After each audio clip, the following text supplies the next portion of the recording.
मित्रों, आज हमने एस्ट्रोलॉजिकल सीरीज अब लाल किताब की शुरू की है।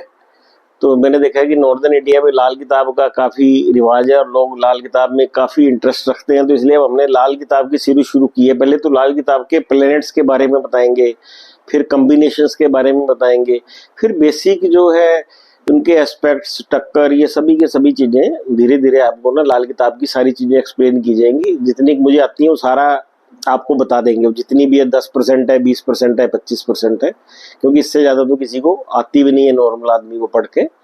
जो भी मैंने जितनी मेहनत करके सीखी है गुरुओं से या जिनसे भी, तो वो सब नॉलेज आपको दे दी जाएगी।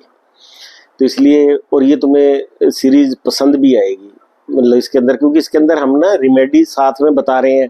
तो आप अपने वो सिम्टम देख के और प्लेनेट की पोजीशन देख के भी उन रेमेडीज को करके बेनिफिट उठा सकते हो। छोटी छोटी रेमेडीज के लिए इधर उधर कहीं ज्योतिषियों के पास जाने की आपको जरूरत नहीं पड़ेगी और ये लेक्चर आपके लिए काफ़ी यूजफुल रहेगा। पहले हम शुक्र कंप्लीट करेंगे, फिर उसके कम्बिनेशन से लेंगे। तो ग्रामर कुछ बेसिक बता दी थी, बाकी हम हर प्लेनेट का जब वो एक्सप्लेन करेंगे हर हाउस वाइज, तो उसके अंदर बताएंगे। तो आपको ये काफ़ी पसंद आएगी सीरीज हमारी ना। तो आज हम कल अपने शुक्र की बेसिक ग्रामर एक्सप्लेन की थी और शुक्र खाना नंबर 1 के बारे में एक्सप्लेन किया था हमने। तो आज हम शुक्र खाना नंबर 2 और शुक्र खाना नंबर 3 कवर करेंगे। आज 2 ग्रहों को आज हम लेंगे। तो इसके अंदर जो खाना नंबर 2 है लाल किताब के अंदर, यहाँ पे राशि 2 पड़ती है, क्योंकि जैसा कि मैंने बताया था भी इसमें हम काल पुरुष की कुंडली लेते हैं। तो खाना नंबर 1 में 1 नंबर राशि पड़ती है, 2 में 2 नंबर और खाना नंबर 3 में 3 नंबर। अब जो 2 है इसके अंदर जो हर हाउस जो है 2-2 ग्रहों द्वारा गवर्न होता है। तो इसमें जो सेकंड हाउस है वो शुक्र और बृहस्पति के द्वारा गवर्न होगा, थर्ड हाउस मंगल और बुध के द्वारा गवर्न होगा। और शुक्र सेकंड हाउस में क्या रिजल्ट देगा, उसका क्या उपाय होंगे, थर्ड हाउस में क्या उपाय होंगे, तो ये आपको आज बताए जाएंगे।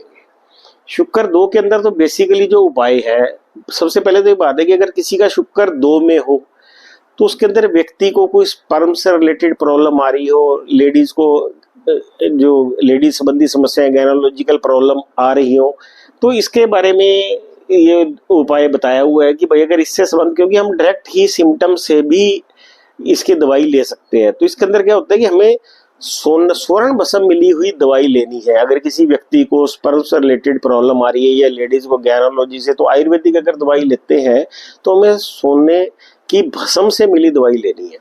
अगर हम ऐसा भी नहीं, मान लो सोने की भस्म की दवाई नहीं मिल रही है, तो हम नॉर्मल मेडिसिन लेके उसके क्या नाम है उसके बाद शहद चाट लें, तो वो भी ऐसा ही काम करेगा। तो इसके अंदर कैसे होता है कि इसके अंदर हम क्या होते हैं, शुक्र के अंदर राहु केतु मिले होते हैं। हम इसके अंदर सिर्फ शुक्र के केतु कंपोनेंट को मदद देते हैं। हमने देखना होता है भी कहाँ पे कौन सा राहु अच्छा फल दे रहा है या केतु अच्छा। सेकंड हाउस के अंदर शुक्र के साथ केतु अच्छा फल देता है, तो इसके अंदर हम केतु को मदद देते हैं, बृहस्पति की मदद देते हैं। बृहस्पति की मदद, केतु जो है पेशाब की नाली है, तो सोने की भस्म लेने का मतलब है बृहस्पति की मदद लेते हैं। या इसके अंदर हम मंगल की मदद शुक्र को देते हैं, जिससे वो चंद्र बन जाता है और इससे हमारी कोई गैनोलॉजिकल प्रॉब्लम या स्पर्म से रिलेटेड प्रॉब्लम या और इस तरह की कोई हमारी सेक्सुअल प्रॉब्लम होती है, तो वो सेकंड हाउस के अंदर शुक्र होने से जो होती है वो हमारी ठीक हो जाती है।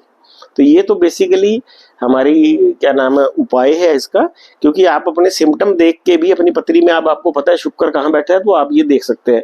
और शुक्र के अंदर सेकंड हाउस की सिंपल थर्ड बात ये है कि सेकंड हाउस के अंदर जितने प्लेनेट बैठे हो तो सब अपना अलग अलग फल देते हैं। हम उनको इकट्ठा कंबाइंड नहीं गिनेंगे। अगर 3 ग्रह बैठे हैं वहां, सूर्य शुक्र राहु, तो हम सूर्य का फल अलग लेंगे, शुक्र का फल लेंगे, लेकिन राहु का अलग लेंगे, क्योंकि 11th हाउस और सेकंड हाउस में सभी ग्रहों को अलग अलग फल लेते हैं।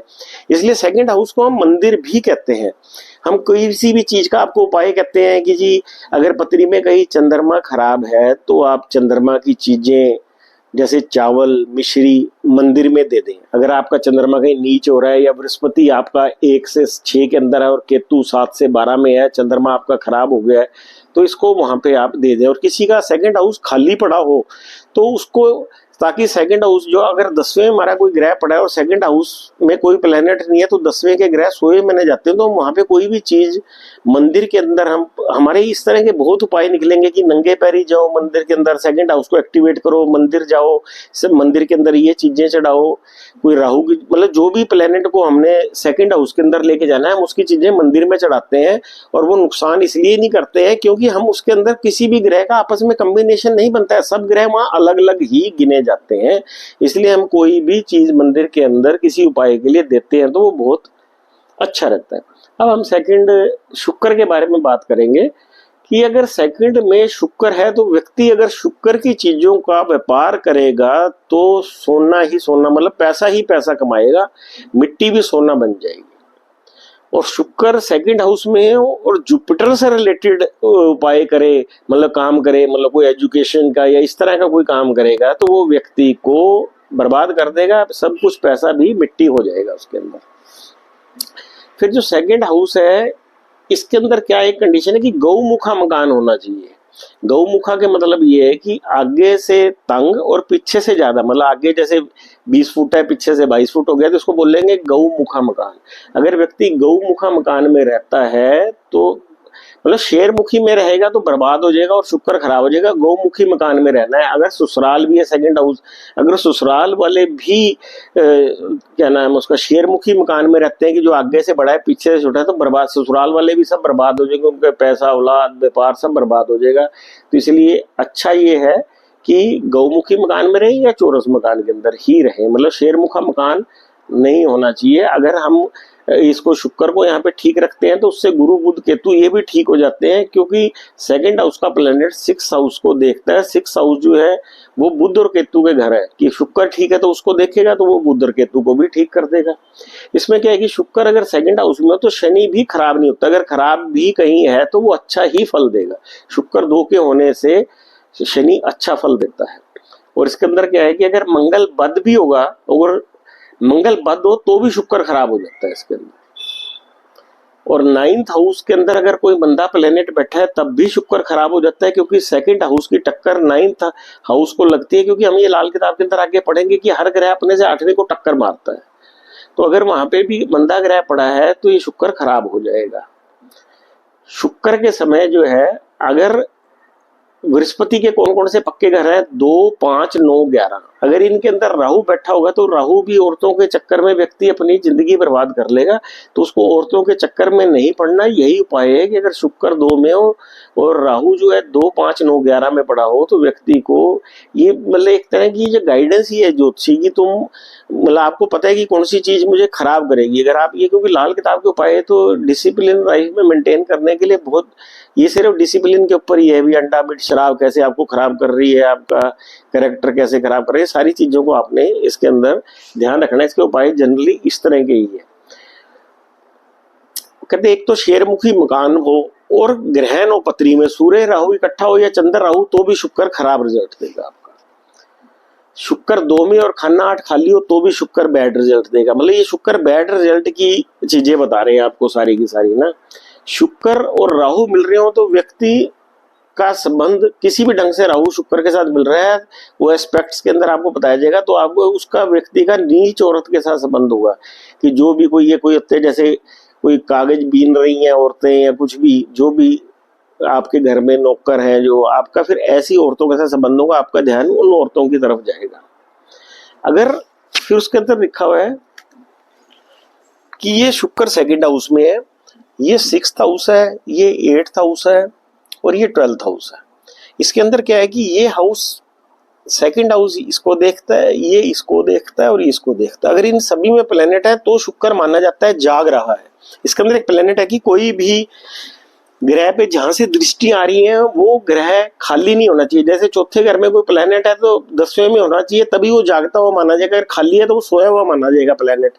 इसी तरह से शुक्र अगर 2 में है और 6, 8, 12 के अंदर प्लैनेट्स हैं तो वो जागते हुए माने जाएंगे। अगर वो उसके पीड़ित नहीं कर रहे हैं शुक्र को तो शनि भी आपका अच्छा रहेगा और ये आपको किसी तरह की कोई दिक्कत नहीं आएगी। अगर यहाँ पे प्लैनेट हुए और वो शुक्र को प्रभावित कर रहे हुए दृष्टि के साथ 8वें घर में कोई प्लैनेट है जो उसको पीड़ित कर रहा है तो फिर आपको ये गैनोलॉजिकल और स्पर्म से रिलेटेड प्रॉब्लम हो जाएंगी। इस चीज का आपने ध्यान रखना। ये अभी बताया था अगर शुक्र 2 में, शनि 9 में हो तो शुक्र 2 गुना अच्छा हो जाता है। इसलिए अगर शुक्र 2 में हो तो शनि बहुत अच्छा हो जाता है। ये भले ये आपको बेसिक सा जो है मैंने शुक्र के बारे में बताया है, तो इसके अंदर ये है कि अगर शुक्र किसी तरीके से सेकंड हाउस में है, 6, 8, 12 से पीड़ित हो रहा हो, खराब हो रहा हो, तो आपको बीमारियां लगेंगी। उन बीमारियों के इलाज के लिए मैंने ये बताया कि सोने में मिली हुई दवाई खाएं या नॉर्मल मेडिसिन को शहद के साथ चाट लें। मतलब बृहस्पति या चंद्र की मदद हमने लेनी है। दूसरा, शेरमुखी मकान के अंदर हमने नहीं रहना है। शुक्र से रिलेटेड ही व्यापार करना है वहां पे, अगर है हमारा क्या नाम है शुक्र है तो। अब हम ये हमारा शुक्र कवर हो गया। शुक्र इतना ही है, बेसिक मैंने आपको सारा बता दिया है। अभी हर प्लेनेट को लेंगे, आपको हर प्लेनेट का एक अच्छा स्नैपशॉट सब का पत्री देखते ही थोड़ा बहुत उसके बारे में अपना प्रेडिक्शन कर पाएंगे, उसके बारे में पत्री को देखने के बारे में। तो अब आपको थर्ड जो प्लेनेट है आपका शुक्र, थर्ड हाउस में। थर्ड हाउस जो है मंगल और बुध का पक्का घर है। तो इसके अंदर व्यक्ति का अगर शुक्र 3 में होता है ना, तो व्यक्ति बाहर जरूर एक्स्ट्रा मैरिटल अफेयर्स बनाता है। इसके अंदर क्या होता है कि व्यक्ति चाहे, इसके अंदर हमने अपनी प्रिकॉशन ही रखनी, कोई गाइडेंस। इसके अंदर आपके गले कोई ना कोई लेडी पड़ती रहेगी, आपको बिना राह चलते कोई ना कोई लेडी मिल जाएगी, कहेगी मैं आपकी पत्नी हूँ, कहीं ना कहीं इस तरह से आपके मतलब जिंदगी के अंदर बहुत सी लेडीज आएंगी जो आपको कहेंगे हम आपकी पत्नी है। आपके साथ चाहे आपकी शक्ल सूरत अच्छी है नहीं है, पर आपकी जिंदगी के अंदर बहुत औरतें आएंगी। अगर आप उन औरतों के साथ संबंध बनाएंगे तो आपका शुक्र खराब हो जाएगा। ऐसे व्यक्ति की शुक्र 3 के अंदर खास ये होता है कि उसकी पत्नी बहुत अच्छी होती है, इंटेलिजेंट होती है, नीडर होती है। व्यक्ति खुद निकम्मा होता है, और व्यक्ति अगर बाहर इधर उधर जाता है और उसकी व्यक्ति जो होती है उसका कंधे से कंधा देकर साथ देने वाली होती है। इसमें व्यक्ति को सिर्फ यही ध्यान रखना होता है कि उसने उसकी इज्जत करनी है और इधर बाहर इधर उधर कोई रिलेशन नहीं बनाने। तो वो बीवी उसके साथ एक पूरे आदमी की तरह ही जिंदगी के अंदर सहयोग करती है। तो इसके अंदर मेन तो ये है कि बंदे ने अपने को केतु को ठीक रखना है, क्योंकि थर्ड हाउस में केतु जो है नीच का होता है। तो उसने अपने केतु को ठीक रखना है, मतलब उसने अपने चरित्र को ठीक रखेगा तो उसका वैवाहिक जीवन बिल्कुल ठीक रहेगा।